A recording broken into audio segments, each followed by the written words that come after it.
The billionaire slammed his truck door so hard the entire porch rattled. The gravel under his boots crunched like bones snapping as he stormed toward the entrance of his ranch, the one place he believed no one on earth had the right to touch but him. But the moment he pushed the door open, he froze. A black woman stood in his living room, calmly folding tiny shirts, and 3 little boys, triplets, scattered behind her legs in fear. For a full second, he couldn't breathe. This was his couch, his floors, his ranch, his empire. "Who the hell are you?" he spat. "And why are 3 black kids inside my house?" The woman lifted her chin, her voice calm but trembling from the tension he flooded the room with. "My name is Imani. These are my sons, Tariq, Jalen, and Rashad." Her voice was soft. His rage was instant. "What gives you the right to step foot in MY Ranch?" he shouted, stepping closer like he expected her to run. "You broken? Squatted here? You think this place is some shelter for your kind?" Her boys clung tighter to her clothes.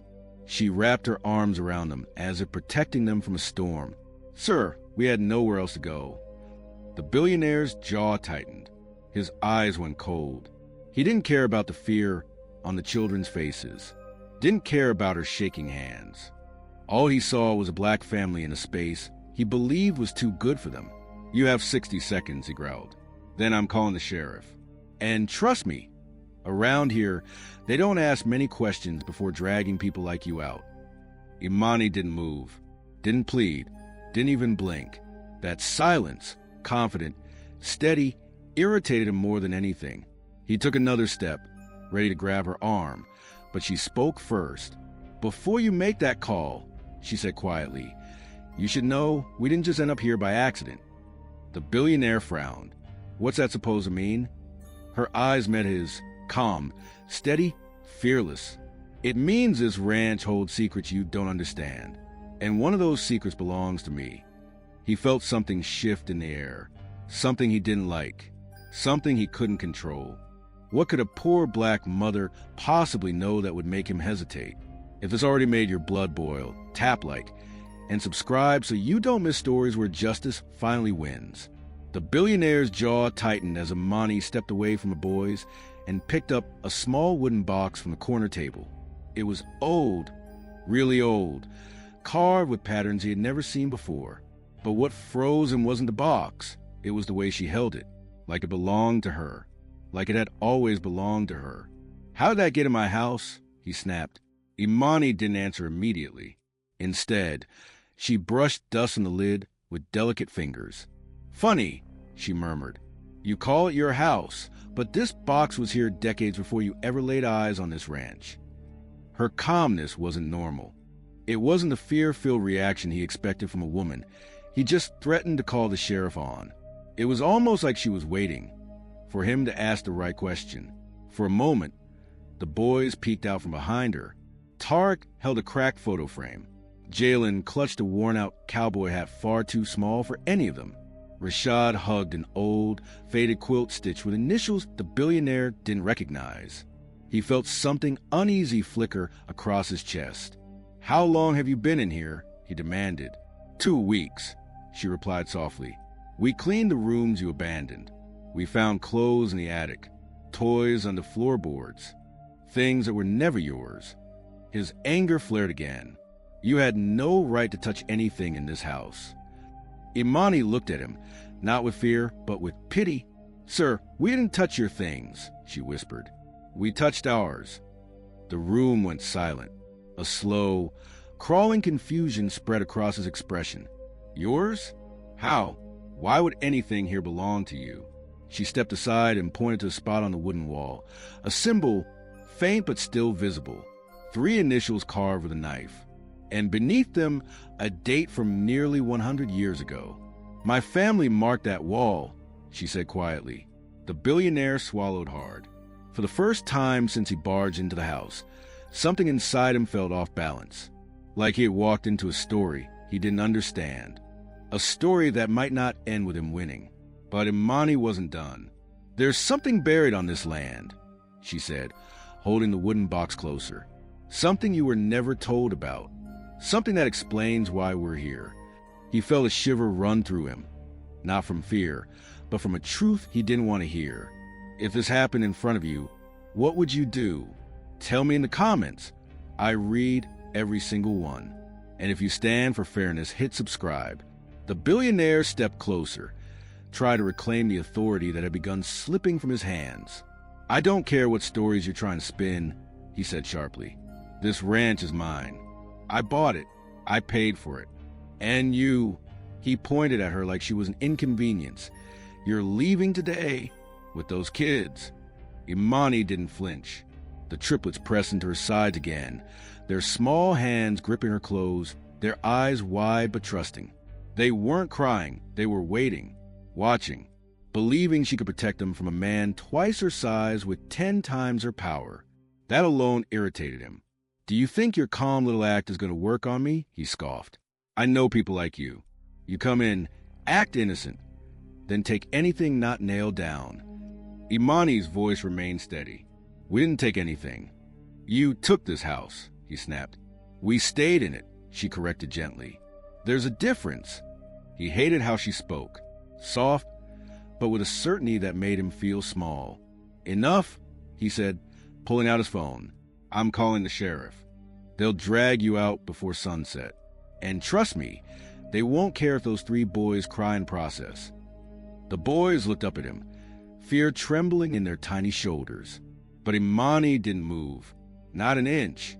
You do what you think is right, she said softly. But before the sheriff arrives, maybe ask yourself why this ranch was sold to you so cheaply. His fingers paused over the phone screen. He had always wondered that. 200 acres of land, a massive house, a fully equipped barn, all practically handed to him during a settlement negotiation years ago. The lawyer who arranged it said it was old land with no claimants, and he never questioned again. That price was none of your business, he muttered, pretending he wasn't shaken. I got a good deal. You stole a good deal, she corrected calmly. His face reddened.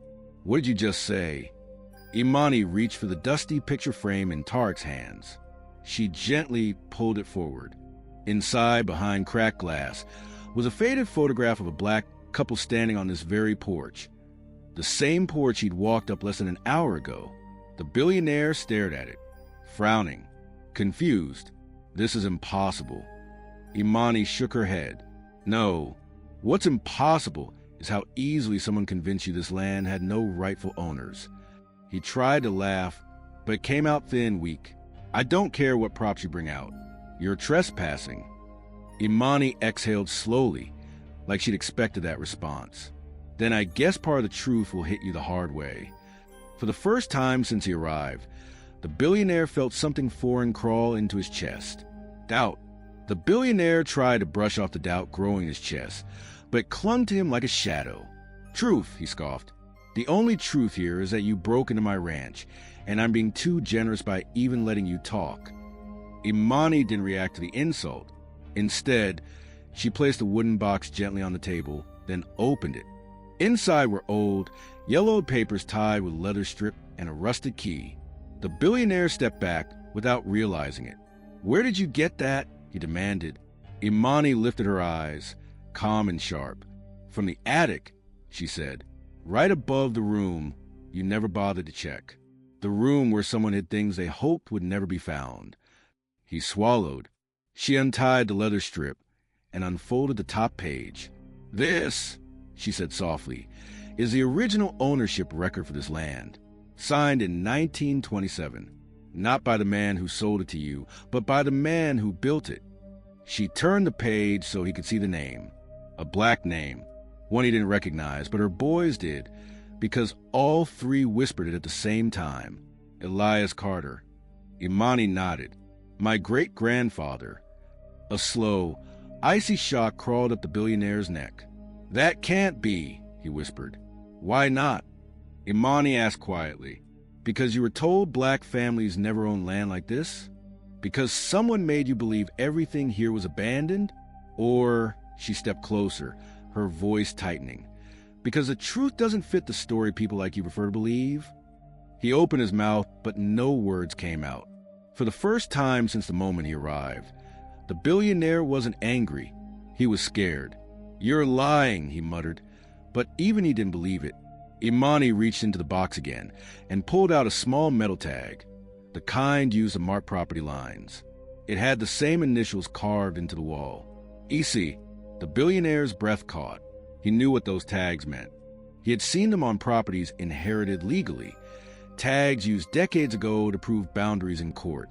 This land was ours, Imani said, and someone stole it. The room felt smaller. Hunter, unable to escape the truth, pressing in from every corner. But she wasn't finished. Do you want to know the part that will hurt the most? She whispered. The part that explains why we came home and why you should have been expecting us. He stared at her, stunned, confused, cornered. Imani held up the rusted key. This, she said, opens something buried on a ranch, something that proves everything. The billionaire felt his stomach drop. Proves what? He croaked. Imani's voice lowered to a razor-sharp whisper. That you never owned this place in the first place. If you believe talent can silence every insult, share this video. And to everyone watching from the US, UK, and Canada, your voice matters. The billionaire's confidence cracked like thin ice. He stared at the rusted key in Imani's hand, as if it were a weapon pointed straight at his legacy. You're bluffing, he said, voice unsteady. Whatever you think you found, it's meaningless. But Imani didn't argue. She didn't need to. Instead, she turned to her sons. Boys, she said softly, show him what you found on the porch. The triplets moved as if they had rehearsed it 100 times. Tarek carried a small tin box. Jalen held a folded cloth. Rashad held a brittle envelope sealed with wax, so old it was almost white. Imani took the envelope and placed it on the table beside the ownership papers. The billionaire felt something cold grip his spine. What is that? He asked. Imani didn't blink. A letter my great-grandfather wrote before the land was taken from him. He tried to laugh, but nothing came out. His throat had gone dry. She opened the envelope with careful fingers. Inside was a single sheet of paper, edges brown, handwriting elegant but fading. She didn't read it out loud. She didn't have to. She simply slid it across the table until it touched the billionaire's hand. With hesitation, he read the first line. If this land ever falls into the wrong hands, may the truth buried here find its way home. His breath hitched. Imani watched him closely. Your lawyer, the one who sold you this ranch for almost nothing, knew this letter existed. He knew about the original deed. He knew this wasn't abandoned land. He had everything. That doesn't prove anything, the billionaire snapped, but his voice had lost all force. It proves everything, Imani replied, because the man who built this ranch didn't just leave letters. She reached into the tin box Tarek had brought and lifted out a thin metal strip, bent, rusted, but unmistakable. It was a land survey marker used only in legal boundary disputes. And stamped on its side were the same initials again. You see, the billionaire stumbled back as if struck. And this, Imani said, unwrapping the cloth Jalen carried, is the real key. Inside the cloth lay a tiny audio recorder, ancient, dusty, but intact. My great-grandfather recorded every threat made against him when they tried to force him out. Names, dates, payments, including the name of the lawyer who later sold this ranch to you. The billionaire felt the walls tilt. He grasped the edge of the table to stay upright. You're lying, he whispered, but the denial was fragile, brittle. Imani's eyes didn't leave his. No, she said softly. I'm finally telling the truth. The truth your money tried to bury. The triplet stood at her side, silent, watching the man who had once believed he owned everything. Now he wasn't sure he owned anything at all. The billionaire's breath came uneven now, sharp and shallow. For the first time in his life, he looked smaller than the room he stood in. These recordings can't be real, he muttered, staring at the old device like it carried a curse. Imani didn't look away. They're real, and they match the dates in the forged paperwork your lawyer used to transfer this ranch. The same lawyer who handled several multi-million-dollar discount deals for you. The billionaire's lips parted, stunned. How do you know any of that? Because before we walked into this ranch, Imani said, I spent 2 years in legal archives, pulling every document tied to this land. She reached into the wooden box again and set down a stack of modern printouts, court filings, tax receipts, property ledgers. He stepped closer involuntarily. He couldn't help it. What are these? Records your lawyer never expected anyone to check. The tax changes, the forged signatures, the missing pages. Her voice hardened, all of it pointing to one outcome. This ranch was stolen, and your purchase was a final layer of cover. His stomach twisted. He knew the lawyer was shady. Everyone did, but he never cared, as long as the deals benefited him. And now his entire empire rested on those dirty deals. Even if, he stammered, even if some mistake happened decades ago, none of it has anything to do with you. Imani didn't move, didn't blink. It has everything to do with me. My great-grandfather built this place with his own hands. My grandmother was born in the back room. My father learned to walk on this porch. She took a step forward. This is our home. And someone took it, not by accident, but on purpose. And your signature sealed the theft. The billionaire's voice trembled. No one will believe you. I'm a billionaire. You're a black mother, she finished quietly. A woman you thought couldn't read, couldn't fight, couldn't question you. He swallowed hard. And even if you take this to court, he said desperately, my legal team will crush you. Imani lifted her phone. That legal team, she asked. You mean the one already under investigation? He froze. On her screen was an email notification. Federal seal. Time-stamped hours ago. Your lawyer wasn't just corrupt, she said. He was sloppy, and his entire file was flagged last month. So was every property he touched, including yours. The billionaire's knees weakened. You're lying, but he knew she wasn't. Then the triplets stepped forward, holding the photo again, the couple on the porch, the original builders of the ranch. His ranch, their home. Imani spoke one last time, her voice firm as steel. You didn't just buy stolen land. You built your wealth on it. And now it's all coming undone. The billionaire felt the floor drop beneath him. His ranch, his fortune, his reputation. Nothing felt safe anymore. Nothing felt his. For a long moment, the ranch fell completely silent. No shouting, no threats, no denial left in the billionaire's voice. Just a man standing inside a house he finally realized was never his. Imani exhaled slowly, not with victory, but with the weight of generations finally lifting. She gathered the documents back into the wooden box and tied the leather strip around it. Her movements were gentle, respectful, as if she were packing away the last pieces of history that had been buried for almost a century.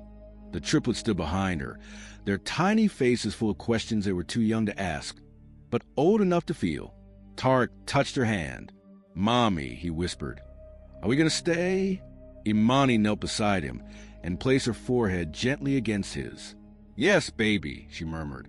"This time, no one is taking our home again." Her words hit the billionaire like a final blow.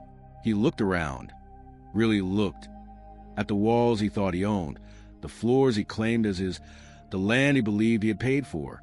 Every corner felt different now, foreign, as if the house itself had been waiting for its rightful family to return. He swallowed hard. What happens to me now?" Imani didn't raise her voice. She didn't need to. "You face the consequences," she said softly. "The legal ones, the moral ones, the ones that come when a man builds wealth on lies and thinks he'll never be held accountable." He opened his mouth to beg. He was ready to, for the first time in his life. But she shook her head gently. "I'm not here for revenge," she said. "I'm here for justice."